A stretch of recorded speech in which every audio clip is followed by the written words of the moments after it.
Hi, this is Jim from cablesupply.com, and today we're going to show you how to make your own patch cord.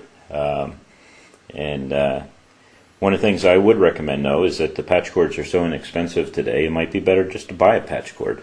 But some people prefer making their own, so let's take a look at how you do it. First thing you need is you need the cable, and you can buy this bulk cable in boxes of 1,000 foot from Cable Supply, and you cut off the lengths that you need, that you're going to need, and then what we're going to do is we're going to strip both ends.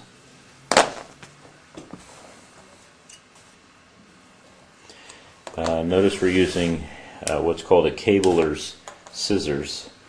You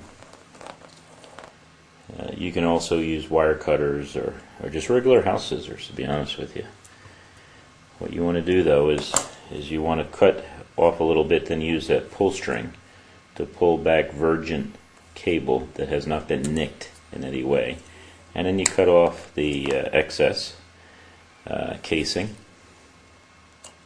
And if you're going to make a lot of these patch cords, buy PVC cable. It's cheaper.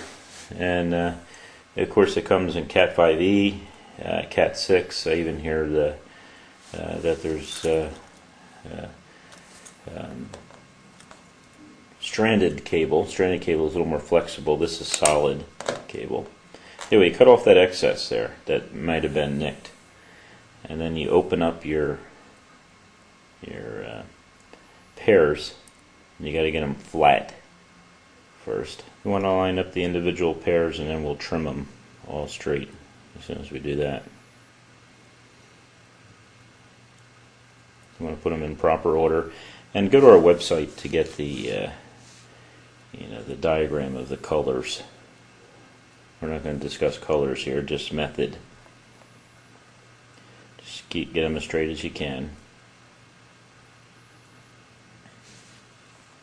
Takes a little work.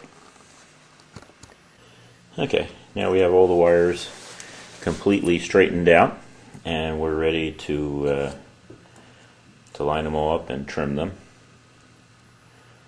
And remember,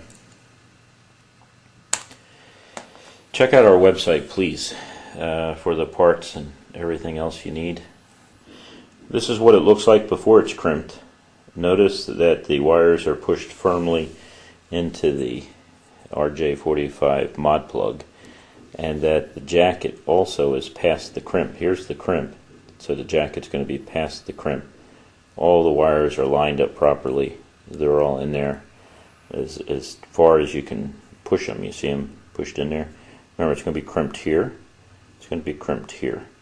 So the casing is going to be crimped right here, and the wires themselves will be pushed down here. And then these little copper blades will be pushed into the wires when you crimp. So now we're going to crimp.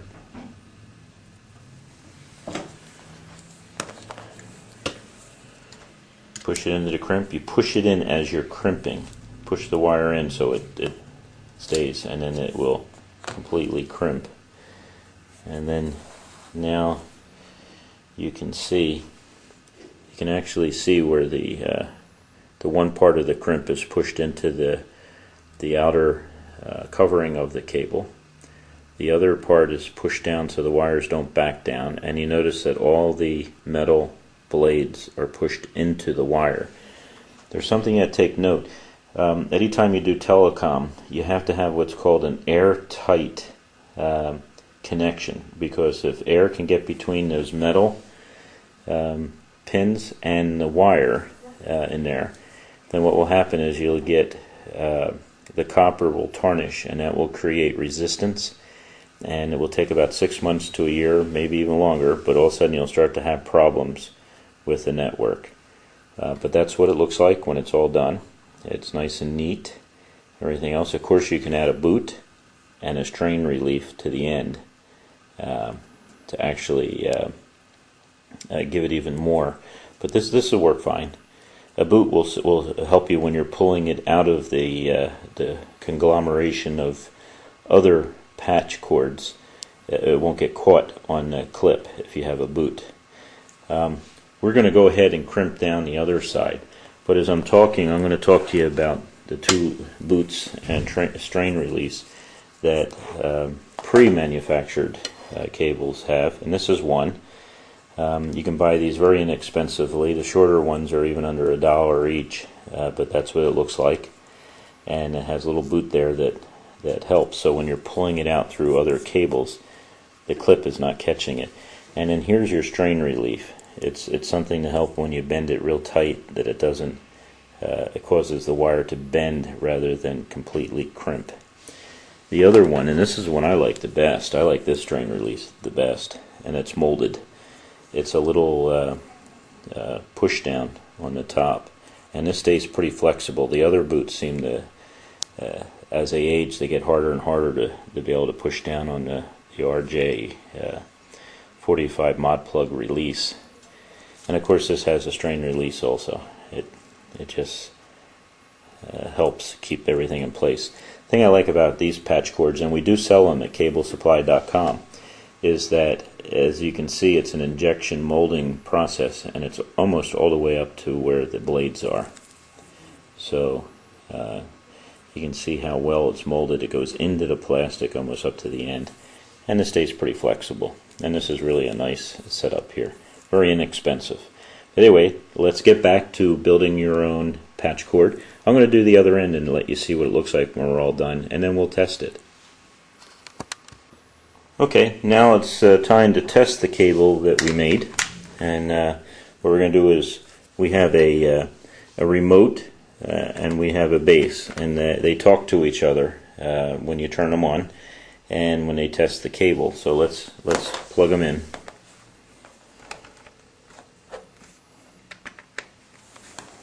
And it goes through a little test pattern. We've got to turn it on first. It's going to look for the remote. There it goes. It says everything is straight through. You can hear the clicking. It's testing each pair. Nova, by the way, is our sister company, Nova Voice and Data Systems. I borrowed this tester from them. And it says passed. And it's less than 20 feet, and it will do it says here 10 base T, but this is just a 10 base T tester. You can probably even just use a pinout tester just to make sure your pins are correct on something as small as this. You don't certify patch cords. Again, this is Jim from cablesupply.com, and please visit our site for all these parts, and we sell testers also, and be more than happy to help you in making your own patch cords, or in looking up our site if you need manufactured patch cords. Don't hesitate to visit our site at www.cablesupply.com. Feel free to put this on your website, this video. Please don't edit it, and please give us credit underneath so people can see what site to go to if they want to buy parts. Thank you for watching the video.